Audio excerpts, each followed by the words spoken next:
Doc, good afternoon. Thanks for coming in. Thanks, well, there's a very big difference between what the trade union demands, 12,500 Rand in a basic salary, and the structure that the employers are putting forward, a cash remuneration package.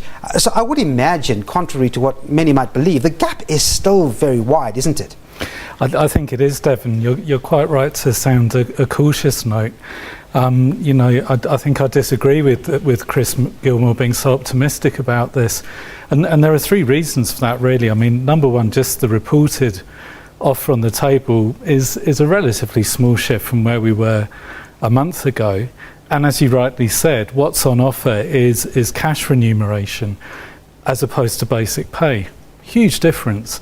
Cash remuneration involves things like allowances, the fabled living out allowance, holiday allowance, or the 13th check and other allowances as well, which takes you some way away from the kind of base pay offer which is there. So that's one key point. A second one that we have to keep in mind is that the strike is widely being reported as if it is the AMCU leadership who are driving the 12,500 basic pay demand. It isn't. It's their membership.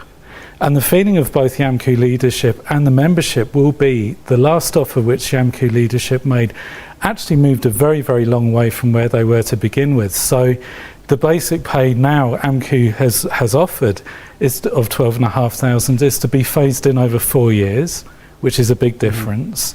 And also as well, during that 4-year period, that all other allowances would be frozen. This counter offer from the employers, as I said, is only a marginal increase on what they already had, and that's to be phased in over 5 years. So big differences remain. And just one final point. One of the things which the AMCU leadership will absolutely have to look at will be the earlier settlement in Northam. If you remember, there was a very, very long strike at Northern Platinum Mine up there in Limpopo. That lasted for 11 weeks, a strike run by the National Union of Mine Workers.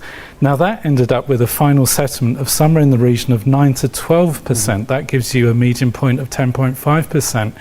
The current offer on the table is only at 8.75%.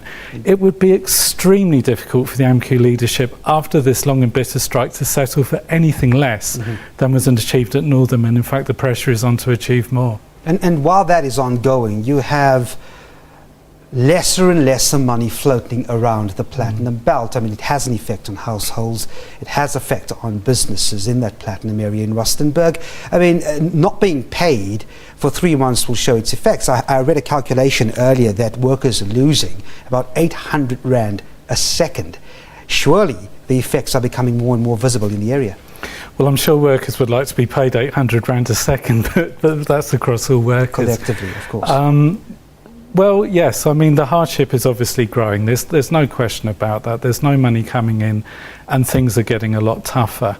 But there are also a couple of countervailing factors that we should keep in mind. I mean, the one is that a large proportion of the workforce still remain migrant labourers with a rural base. A lot of those have returned to those rural bases. AMCU has even laid on buses to take workers home over Easter, and there the costs of living are going to be far, far lower. There's access to a degree of subsistence agriculture and that sort of thing. So that's one thing which is going to cushion it, at least for that category of workers. Another thing is as well, the lowest paid workers would be arguing that they were already facing economic hardship and that getting through each month was incredibly and already a massive struggle. And one of the key reasons this became an ever more intensive struggle was to get through the month. One was borrowing from loan sharks, essentially facing ever higher interest rates. But that debt is only deducted from pay.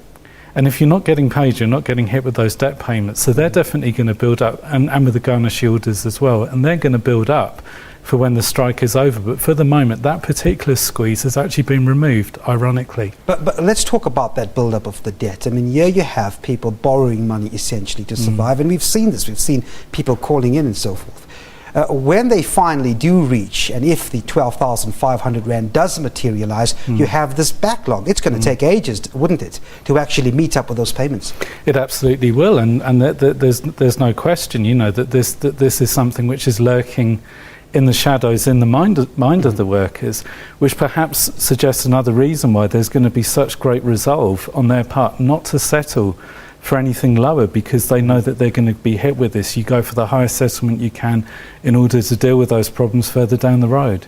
All right, just finally, and you've told us that you don't see a resolution anytime soon because of the widening gap, but just one more issue. Threats and talk about shifting shafts and closing down shafts. We've heard this come from Amplats. It doesn't look very promising, does it? It's very interesting what Amplats are now saying. And it's hard to predict what's going to happen, because really the pressures on both sides are so great.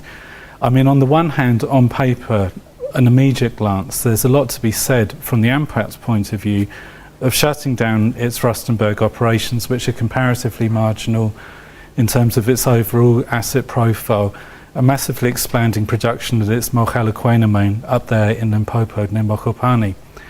And there, that is one of the cheapest cost platinum mines within South Africa. It's open cast mining, and it's also highly mechanised, and it suits the way in which the industry says it wants to go after this strike. Higher skilled, more capital intensive mining. So from that point of view, the immediate profits which could be made compared to Rustenburg look as if they're going to be higher. But there again, there are a whole number of constraints on it making that move as well. And again, it would be difficult to predict which way it would go.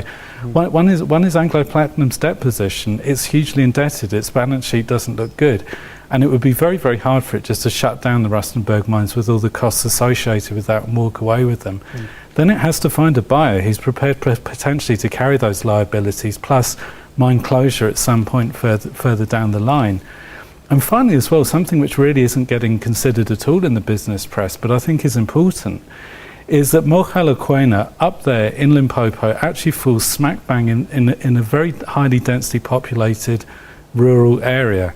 Now, when there was an earlier wave of expansion of that mine in the early 2000s, that led to absolutely massive forced removals of people who were living in the vicinity. Something like 17,000 people removed, the largest since the height of apartheid.